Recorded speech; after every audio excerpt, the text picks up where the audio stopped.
some questions ahead of time. KP's available. He will start. There's a range of minutes. There's not a hard minutes limit, and a lot of it will depend on how he's doing, how he's feeling, and we'll be communicating on that during the game. As of this moment, we have 12 players active for tonight. We have 5 that are in COVID protocols. That's all I'm going to say about it. That's all that anybody should say about it. And, you know, the next 10 days to 2 weeks are going to be a great challenge for us. But we've got a group that's a tight group that's looking forward to the challenge. Beyond that, I don't really have anything else to say. Okay, Mark. Rick, what does a successful night look like for Porzingis? How do you envision it? You know, I think the big thing is to get him back out there on the floor. You know, obviously we won't play him in long stretches. That doesn't really make sense.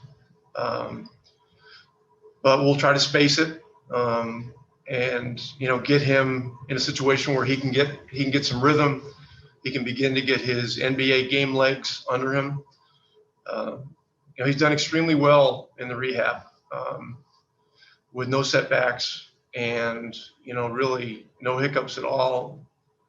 That's one reason we're looking at you know, a range of minutes instead of a hard shutdown number. And at this time, it's not slated to be a first half shutdown, just so everyone's aware of that. So, but listen, we're getting back into this. It's going to be great to have him back on the floor for a lot of reasons, and we're looking forward to it. Brad? From a basketball perspective, I don't believe you guys have practiced since last Wednesday. And of course, you played Saturday. What have been the biggest obstacles of just trying to prepare for this game? Have you been able to meet, things like that? We were able to meet last night and today. You know, the last 48 hours, you know, there have been some restrictions, but we've been able to get some things done. Yesterday, we're not able to practice, but we were allowed to have individual workouts with all the players, which included, you know, weight room, conditioning and shooting and, you know, skill development and skill work and so forth. And so while it wasn't a real quote unquote practice, you know, our player development people tried to simulate as much game-like stuff as possible. A good sweat yesterday we felt was important. And look, we got to be positive about everything that's going on. You know, we should be fresh tonight. I mean, we've had 3 days since the Orlando game. And so our energy should be good. But this is a very good team that really put it to us last game. Mark Medina? Eric, along those lines, what do you think the tweaks to the protocols that the Players Union and the league agreed to tonight can do moving forward? Yeah, I wholeheartedly agree with everything that has been put forward. You know, in meeting with our players and talking about everything, they completely are on board and understand. And you know, as we move forward, you know, we're going through a challenging period here, and you simply cannot take too many precautions. I mean, that's I think everybody that's, you know, been going through this and aware of things understands that. Dorothy? Coach, hi. It's always exciting to get a player back after injury. How much more so is it exciting for you and the players with KP, given the circumstances and everything that's going on? Is there a heightened level of like excitement or expectancy? Listen, it's, this is a top player in the game. And, we happen to be very depleted with our forwards and centers. So it's huge getting him back at this time. Again, the key is going to be to work him in the right way. You can't get everything done in one game as far as getting a player reintegrated in terms of rhythm, conditioning, total chemistry with teammates and stuff like that. But you gotta get it going and you gotta get it started. So, we're happy that it's going to be tonight. Hugh? Thanks, Coach, for taking time to talk to us. You've been in the league a long time, since joining as a player, and you've coached some of the great European players to ever make it in the NBA.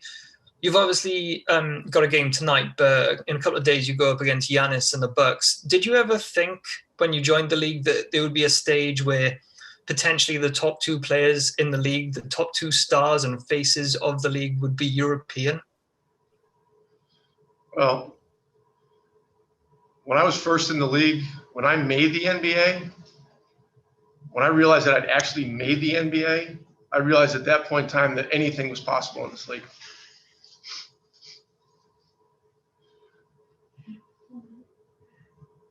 Raphael?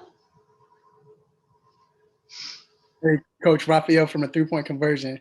Coach, last time you played Charlotte Hornets, you actually told me that I asked you about LaMelo, and you said you had a small sample size, and what you knew, you said you liked what he did, like his height.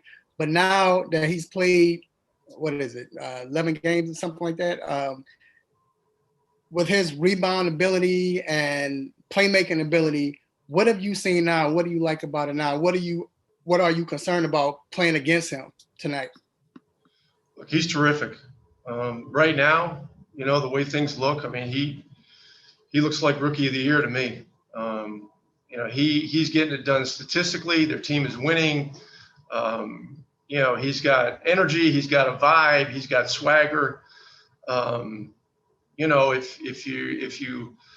If you like watching, players that play with flair, I mean, he's right up there. So look, he had a huge game against us. So we have great respect for him. I really, that's about all I can say about it. I mean, the guy's getting the job done on the floor. Last one to Landon. Hey, Coach. I know that with Harden out of Houston, that's a big relief for Coach Silas. I just want to get your thoughts about that. So in the fact that he doesn't have to deal with the saga that's happened in the offseason anymore with him moving on to Brooklyn. Yeah, I mean, if you're asking me to read Steven Silas's mind from Charlotte, I'm not going to get into that. I'm not privy to the internal goings on there. One thing I've learned in 19 years as a head coach and 36 years in the league is that, you just got to concentrate on your own situation as best you can. My feeling is that Steven has done an amazing job of working through a lot of distractions down there. He's got a very steady hand. He's a great relationship person, and he's a great communicator. And so, that team's done very well considering everything's going on that's going on. And when the dust settles on this, he'll continue to do a great job. All right, thanks. Thanks.